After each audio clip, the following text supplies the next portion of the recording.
ಬೀದರ್ ರೌಂಡಪ್ಗೆ ಸ್ವಾಗತ. ನಾನು ರಾಣಿಕೋಟೆ. ಬನ್ನಿ ಕ್ವಿಕ್ ಆಗಿ ನೋಡೋಣ ಬೀದರ್ ಜಿಲ್ಲೆಯ ಇಂದಿನ ಪ್ರಮುಖ ಸುದ್ದಿಗಳನ್ನು.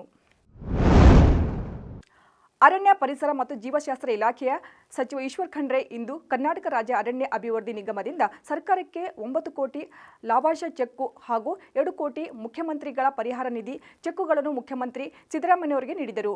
ಕರ್ನಾಟಕ ರಾಜ್ಯ ಅರಣ್ಯ ಅಭಿವೃದ್ಧಿ ನಿಗಮದ ಅಧ್ಯಕ್ಷ ಬಸವರಾಜ್ ನೀಲಪ್ಪ, ಶಿವಣ್ಣನವರ್, ವ್ಯವಸ್ಥಾಪಕ ನಿರ್ದೇಶಕರಾದ ಮಹೇಶ್ ಉಪಸ್ಥಿತರಿದ್ದರು. ಕರ್ನಾಟಕ ರಾಜ್ಯ ದಲಿತ ಸಂಘರ್ಷ ಬೀದರ್ ಜಿಲ್ಲಾ ಸಮಿತಿಯ ಬೀದರ್ ವತಿಯಿಂದ ಹುಮ್ನಾಬಾದ್ ಪಟ್ಟಣದಲ್ಲಿ ಹಮ್ಮಿಕೊಂಡಿದ್ದ ಸಂವಿಧಾನ ಅಂಗೀಕಾರ ದಿನಾಚರಣೆಯ ಕಾರ್ಯಕ್ರಮವನ್ನು ಹಮ್ಮಿಕೊಳ್ಳಲಾಯಿತು. ಹುಮ್ನಾಬಾದ್ ಶಾಸಕ ಸಿದ್ದು ಪಾಟೀಲ್ ಡಾಕ್ಟರ್ ಬಾಬಾ ಸಾಹೇಬ್ ಅಂಬೇಡ್ಕರ್ ಅವರ ಭಾವಚಿತ್ರಕ್ಕೆ ಪುಷ್ಪಾರ್ಚನೆ ಸಲ್ಲಿಸಿ ಸಂವಿಧಾನ ಪೀಠಿಕೆಯ ಸಾಲುಗಳು ಪ್ರತಿಜ್ಞೆ ಸ್ವೀಕರಿಸುವ ಮೂಲಕ ಕಾರ್ಯಕ್ರಮಕ್ಕೆ ಚಾಲನೆ ನೀಡಿದರು. ಬೀದರ್ ಜಿಲ್ಲೆಯ ಚುಡುಗುಪ್ಪ ಗ್ರಾಮದಲ್ಲಿ ಕನ್ನಡ ಸೇನೆ ಕರ್ನಾಟಕ ಸಂಘಟನೆ ವತಿಯಿಂದ ನಡೆದ ಕನ್ನಡ ರಾಜ್ಯೋತ್ಸವ ಕಾರ್ಯಕ್ರಮವನ್ನು ಹಮ್ಮಿಕೊಳ್ಳಲಾಯಿತು. ವಿವಿಧ ಕ್ಷೇತ್ರಗಳ ಸಾಧನೆ ಮಾಡಿದ ಸಾಧಕರಿಗೆ ಸನ್ಮಾನ ಮಾಡಲಾಯಿತು. ಕಾರ್ಯಕ್ರಮದಲ್ಲಿ ಕಲಬುರಗಿ ಗ್ರಾಮೀಣ ಕ್ಷೇತ್ರದ ಕಮಲಾಪುರ ತಾಲೂಕಿನ ಸ್ವಂತ ಹಾಗೂ ಕಲ್ಮೂಡ್ ತೀರ್ಥ ಕ್ಷೇತ್ರದ ಪೀಠಾಧಿಪತಿ ಬಾಲಯೋಗಿ ಅಭಿನವ ಶರಣ ಶಂಕರಲಿಂಗ ಶ್ರೀಗಳು, ಹುಮ್ನಾಬಾದ್ ಶಾಸಕ ಸಿದ್ದು ಪಾಟೀಲ್, ಕನ್ನಡ ಸೇನೆ ಕರ್ನಾಟಕ ರಾಜ್ಯ ಅಧ್ಯಕ್ಷರು, ಜಿಲ್ಲಾಧಿಕಾರಿಗಳು, ಪದಾಧಿಕಾರಿಗಳು ಉಪಸ್ಥಿತರಿದ್ದರು. ಭಾರತ ಸಂವಿಧಾನ ಅಂಗೀಕಾರಗೊಂಡ ದಿನದ 75ನೇ ವಾರ್ಷಿಕೋತ್ಸವದ ಅಂಗವಾಗಿ ಆಚರಿಸಲಾಗುತ್ತಿರುವ ಸಂವಿಧಾನ ದಿನದ ಪ್ರಯುಕ್ತ ನಿನ್ನೆ ಸಂವಿಧಾನದ ಮುಂಭಾಗದಲ್ಲಿರುವ ಸಂವಿಧಾನ ಶಿಲ್ಪಿ ಡಾಕ್ಟರ್ ಬಿಆರ್ ಅಂಬೇಡ್ಕರ್ ಅವರ ಪುತ್ಥಳಿಗೆ ಮಾನ್ಯ ಮುಖ್ಯಮಂತ್ರಿ ಸಿದ್ದರಾಮಯ್ಯನವರು, ವಿಧಾನ ಪರಿಷತ್ ಸಭಾಪತಿ ಬಸವರಾಜ ಹೊರಟ್ಟಿ ಅವರೊಂದಿಗೆ ಬೀದರ್ ಜಿಲ್ಲಾ ಉಸ್ತುವಾರಿ ಸಚಿವ ಈಶ್ವರ್ ಖಂಡ್ರೆ ನಮನ ಸಲ್ಲಿಸಿದರು.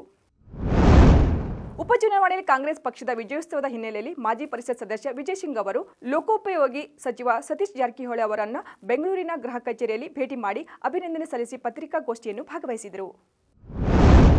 ಬೀದರ್ ನಗರಸಭೆ ವ್ಯಾಪ್ತಿಯಲ್ಲಿನ 35 ವಾರ್ಡ್ಗಳಲ್ಲಿರುವ ವಾಸದ ಮನೆ, ವಾಣಿಜ್ಯ ಕಟ್ಟಡ ಹಾಗೂ ಶಾಲಾ ಕಾಲೇಜುಗಳು ಶೌಚಾಲಯಗಳನ್ನು ಹೊಂದಿದ್ದು ಯಾರೂ ಸಹ ಬಯಲು ಶೌಚಾಲಯ ಮಾಡದಿರುವುದು ಕಂಡು ಬಂದಿರುವ ಹಿನ್ನೆಲೆಯಲ್ಲಿ ಸರ್ಕಾರದಿಂದ ಈಗಾಗಲೇ ಬಯಲು ಶೌಚ ಮುಕ್ತ ODF ಸಿಟಿ ಎಂದು ಘೋಷಣೆಯಾಗಿದ್ದು, ಪ್ರಸ್ತುತ ನಗರದಲ್ಲಿ ಸಾರ್ವಜನಿಕ ಹಾಗೂ ಸಮುದಾಯ ಶೌಚಾಲಯಗಳು ಕಾರ್ಯನಿರ್ವಹಿಸುತ್ತಿದ್ದು, ನಗರದ ವ್ಯಾಪ್ತಿಯಲ್ಲಿ ಯಾರೂ ಸಹ ಬಯಲು ಶೌಚಾಲಯ ಮಾಡದಿರುವುದು ಕಂಡು ಬಂದ ಹಿನ್ನೆಲೆಯಲ್ಲಿ ಹಾಗೂ ಸ್ವಚ್ಛ ಭಾರತ್ ಮಿಷನ್ ಬಯಲು ಶೌಚ ಮುಕ್ತ ಪ್ರದೇಶ ಮಾರ್ಗಸೂಚಿಯನ್ನು ಕ್ರಮಬದ್ಧವಾಗಿ ಅನುಷ್ಠಾನಗೊಳಿಸಲಾಗಿದ್ದು, ಬೀದರ್ ನಗರಸಭೆಯ ಬಯಲು ಶೌಚ ಮುಕ್ತ ಪ್ಲಸ್ ಪ್ರದೇಶವೊಂದು ಘೋಷಣೆ ಮಾಡಲಾಗಿದೆ ಎಂದು ಬೀದರ್ ನಗರಸಭೆಯ ಪೌರಾಯುಕ್ತರು ತಿಳಿಸಿದರು.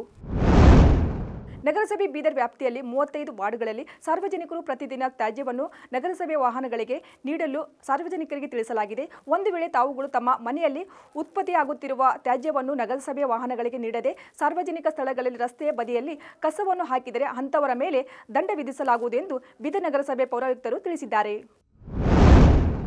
ಸಂವಿಧಾನ ದಿನದ ಅಂಗವಾಗಿ ನ್ಯೂ ದೆಹಲಿಯ ತಾಲ್ಕೋಟರ ಸ್ಟೇಡಿಯಂನಲ್ಲಿ ಹಮ್ಮಿಕೊಂಡ ಸಂವಿಧಾನ ರಕ್ಷಣಾ ಅಭಿಯಾನ ಕಾರ್ಯಕ್ರಮದಲ್ಲಿ ಬೀದರ್ ಸಂಸದ ಸಾಗರ್ ಖಂಡ್ರೆ ಭಾಗಿಯಾಗಿದ್ದರು. ಈ ಸಂದರ್ಭದಲ್ಲಿ ಕಾಂಗ್ರೆಸ್ ಪಕ್ಷದ ಅಧ್ಯಕ್ಷ ಮಲ್ಲಿಕಾರ್ಜುನ್ ಖರ್ಗೆ, ಲೋಕಸಭೆಯ ವಿಪಕ್ಷ ನಾಯಕ ರಾಹುಲ್ ಗಾಂಧಿ ಹಾಗೂ ಹಿರಿಯ ಕಾಂಗ್ರೆಸ್ ನಾಯಕರು, ಸಂಸದರು ಉಪಸ್ಥಿತರಿದ್ದರು.